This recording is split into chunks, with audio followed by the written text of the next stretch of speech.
Hello, welcome to Wildwood Teaching. I'm Nicole Trevillis Fravel, and today we are going to look at some sample outdoor learning schedules just to get you started.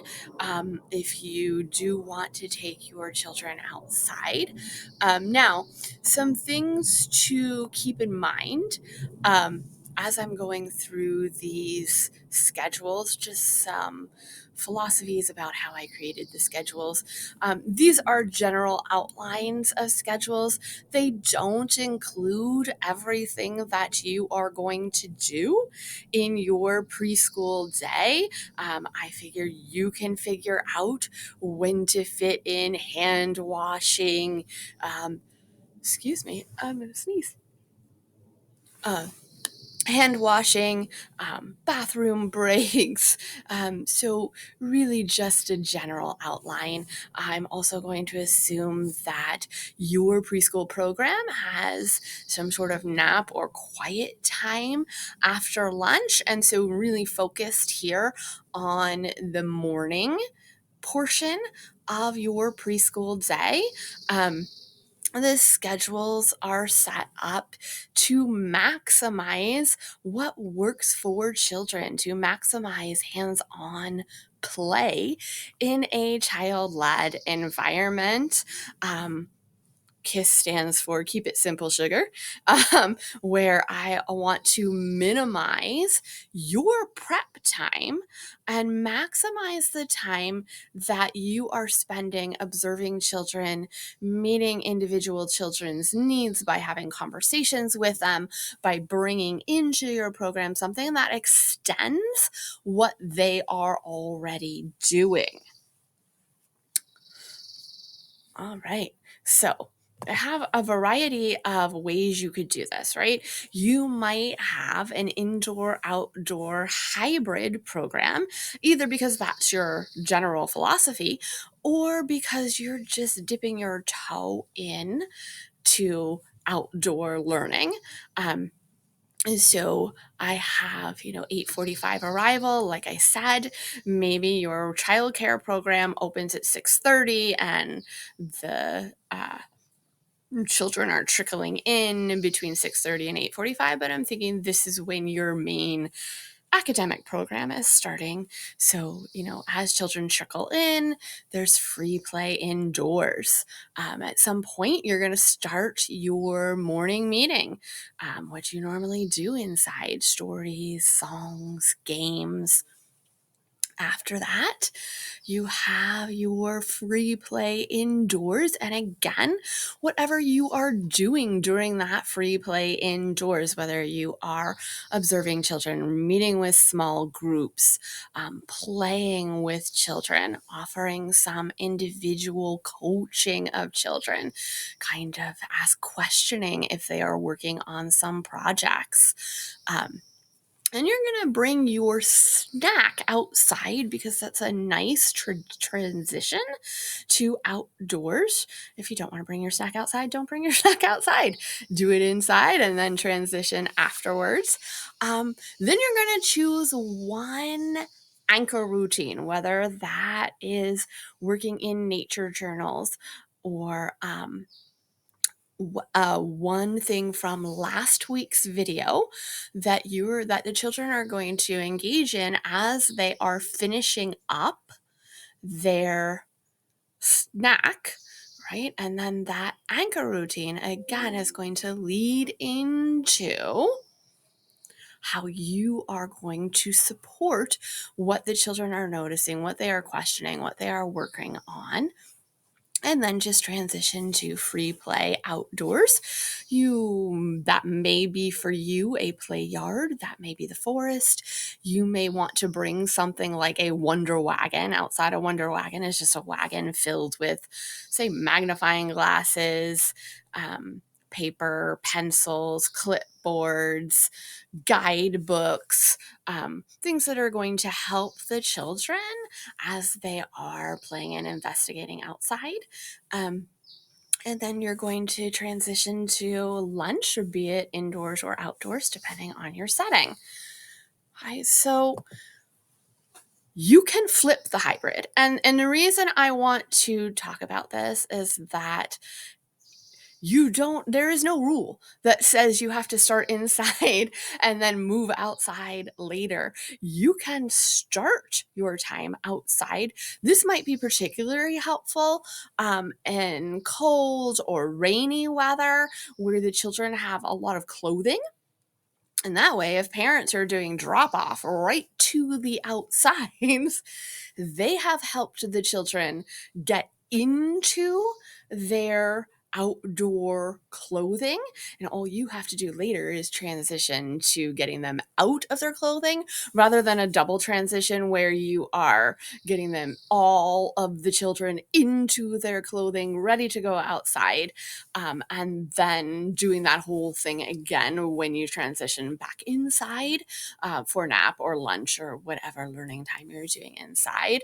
Um, and here, then you can start either with your anchor routine or with your story time, and then lead into uh, your free play outside, which unfortunately didn't make it into that schedule, but you're not having your anchor routine from 9:45 to, oh, I see where I did. Okay.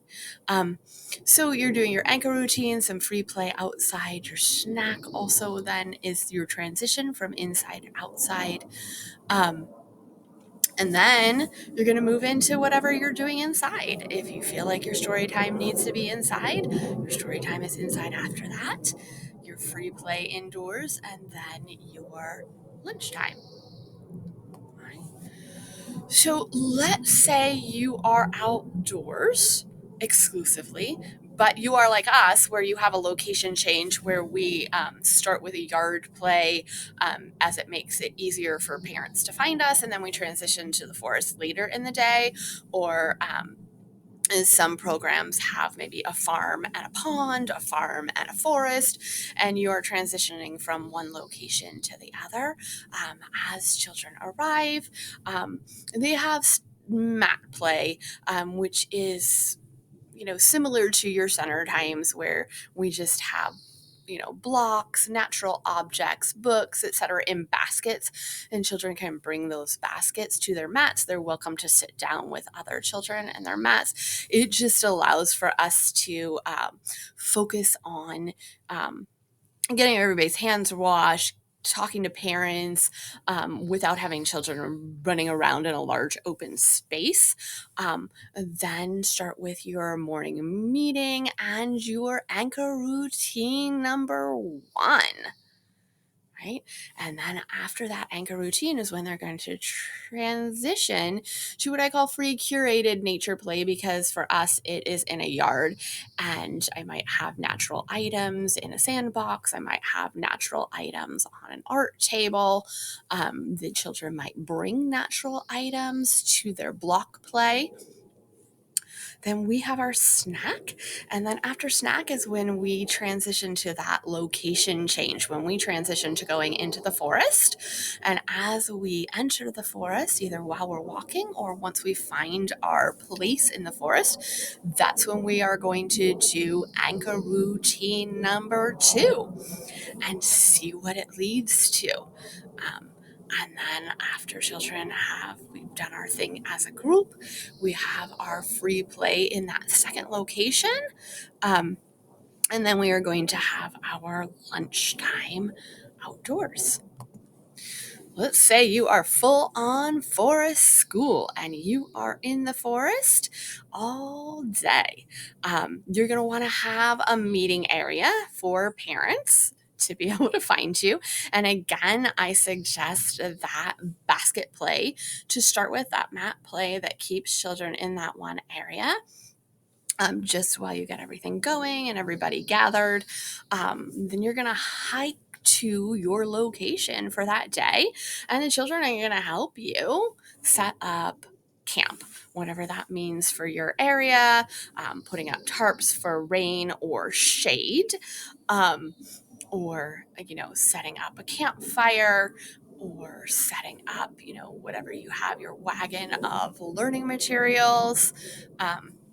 You're going to have your morning meeting, which might be your anchor routine of a treasure hunt, might be looking at your floor book to set up your day's intention.